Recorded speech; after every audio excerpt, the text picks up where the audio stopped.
Welcome back to the channel, guys. Today we'll be discussing how to change your oil on your car. Honestly, the process is the same for any car, but today we're going to be working on two cars actually.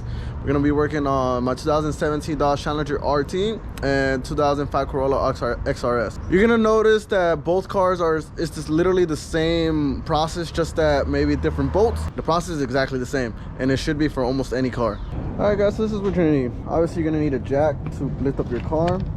Then you're going to need a ratchet or maybe a wrench if you don't have a ratchet, and then a couple sockets if you have a ratchet, in order to obviously put the right socket in order to take off the bolts on your car. And of course we have the oil, and I'm also going to be changing the cabin air filter because mine is already smelling bad. I'm sure it's going to be dirty once we take it off. And your oil filter, which I will bring back right now, but yes, you're also going to need your oil filter once you're done flushing out the oil. So we're gonna start the oil change on the Challenger RT, and first thing you're gonna want to do is obviously open your hood.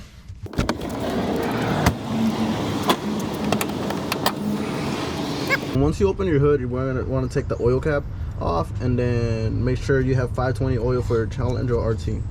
All right, so next step is lifting up your car, obviously, and then I just put an extra little jack just for extra precaution. Just never know.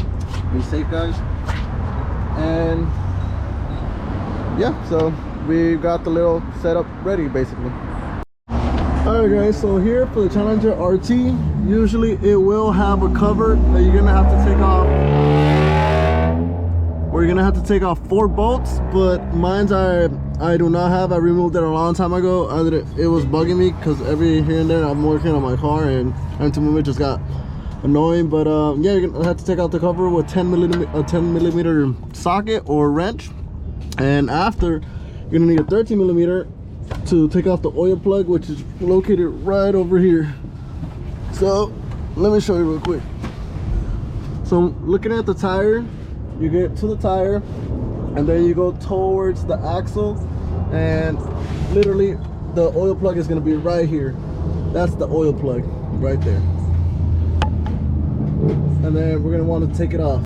Once you loosen up the bolt, make sure it's still there, but don't make the same mistake I have twice. You think I learned the first time. Take this off your oil pan in order for the oil to get flushed in there.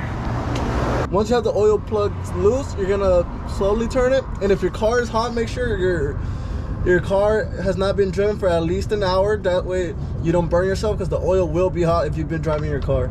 In this case, I haven't drove my car all day today, so I'll be fine. So once you do that, you just remove it and let everything drain.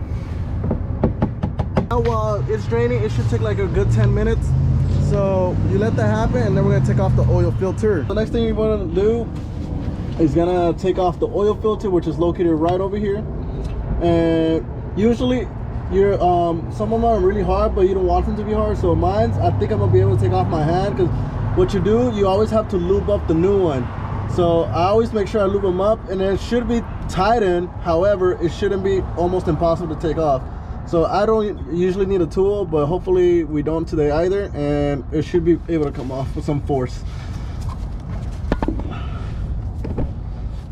And actually, yeah, that was a lot easier than I thought. So that's how it usually should come out. And some oil will spill out of there, so make sure you put your pan right under it as well. For the new filter, you want to get some of the old oil and lube up this one, because did you see the last one?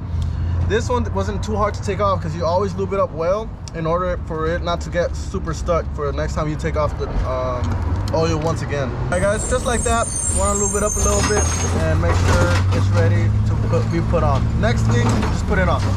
So what you want to do is add some new one before you add the oil plug back on. That way it flushes the old oil out, and you have a nice cleansing there. You simply put the oil plug back in and add the rest of the oil.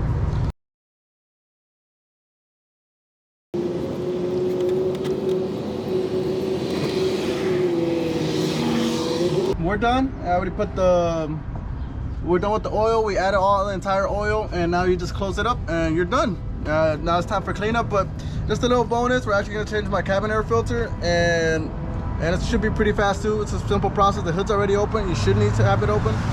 And here, let's go to the passenger side of it. For this part, what you're gonna want is just press on these two levers and pull out. you lift up, you push up towards this on both sides, and it will give you access to the cabin air filter.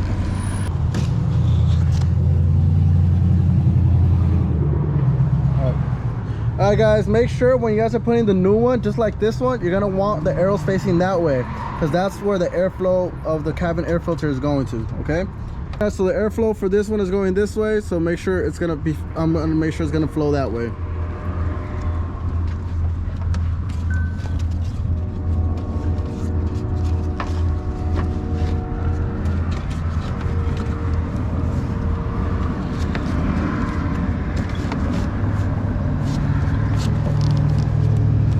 That we just close things up and we're done. All right guys, I really hope you guys found this video helpful. If there's anything you guys are confused about or have any questions, let me know in the comments below, and I'll be more than happy to answer your questions as soon as possible.